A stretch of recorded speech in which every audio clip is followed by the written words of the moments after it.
Smith, I yield back. The gentleman yields back. I now recognize the ranking member of the full Judiciary Committee, Mr. Jordan from Ohio, for 5 minutes. Thank you, Mr. Chairman. I would slightly disagree with the statement, Mr. Smith. What our democracy depends on is the First Amendment. Not necessarily journalism is fine, it's all part of it as long as they're actually adhering to the First Amendment. Mr. Travis, at the end of your statement, you said, I'm a First Amendment absolutist, and I believe cancel culture intertwined with identity politics is the greatest threat to our country. I could not agree more. Do you have a functioning First Amendment when only one side's allowed to talk? Do you have free speech when big tech, big media, and big government decides what can be said and what can be seen? No, you don't. Not at all. Not at all. And I think that is the major issue that our country is facing today. Yeah, more important than this broad concept of journalism, which I'm all for, it's the First Amendment, the right to speak and to speak in a political nature and not be censored for speaking out in a political fashion. Is that right? Yes, sir. Mr. Shabern said in his opening statement that this bill would have high-quality professional journalism would be able to form in this consortium and cartel. Is Outkick high-quality journalism? I would like to think so.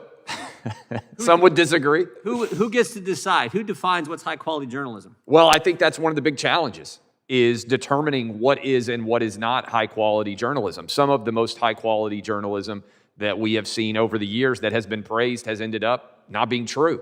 Yeah, and that is why we need such a robust First Amendment in general, so that our battles, the marketplace of ideas, is not being artificially constrained, which is what I believe is happening now. The market's supposed to decide what is and define what is high-quality journalism. The First Amendment decides that, not government. Is that right? I think that's correct. Yes, sir. You said something earlier too. You said, who fact checks the fact checkers? Who's supposed to do that? It's fascinating. In my example, Facebook has flagged 2 different stories at Outkick as disinformation and destroyed our traffic as a result. The first one was linking to the CDC website. We appealed and said, how can you make this determination? The second one, as I said, was pretty straightforward. We linked to a Wall Street Journal editorial from a high-end medical scientist analyzing COVID. Both of those were flagged. We lost hundreds of thousands of dollars in revenue because of Facebook's fact-checking decision.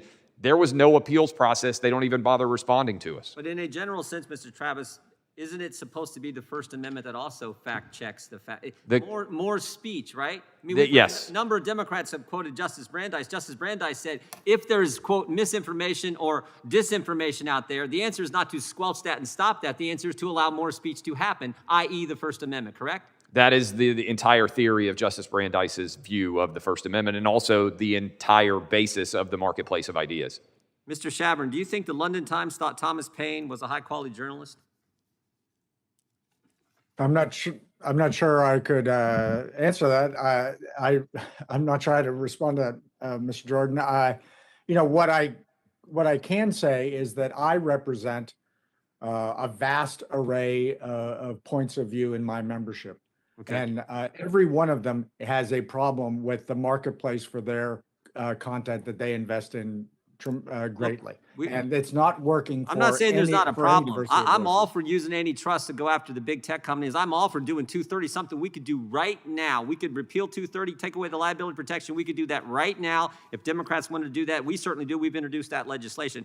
I'm all for doing that. What I'm nervous about is this alliance between big government and big tech that Mr. Greenwald talked about. But I also wanted to go to Mr. Greenwald and talk about this other alliance, which I think is just as frightening, and that's the alliance between big tech and big government. Big tech and big government. In your statement, Mr. Greenwald, near the end of it, you said, a mere 2 months after Parler ascended to the top of the charts, members of Congress demanded that Apple and Google remove Parler from their stores and ban any further downloading of the app.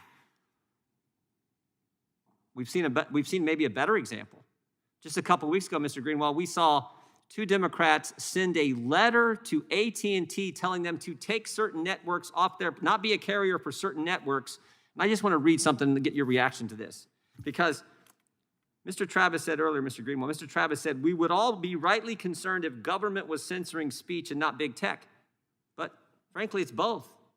Big government censoring speech too, because we had 2 members, Democrat members of Congress, write to AT&T, and they said, we want a specific answer to this question. How many of your subscribers tuned into Fox News, Newsmax, One American News on UVerse, DirecTV, AT&T TV For each of the 4 weeks preceding the November 3rd, 2020 election, please specify the number of subscribers that tuned into each channel.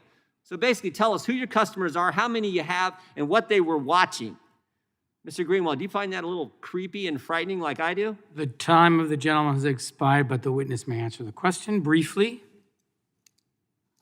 Very briefly, it goes to the heart of the concern that I have, which is I think there's a huge mismatch between the rhetoric that is being offered to justify this bill and what the bill does. If the concern is the failure of local newspapers, then give them the power to negotiate collectively, but not big media, which is so often embedded in the same problems that this committee is discussing. The time of the gentleman has expired.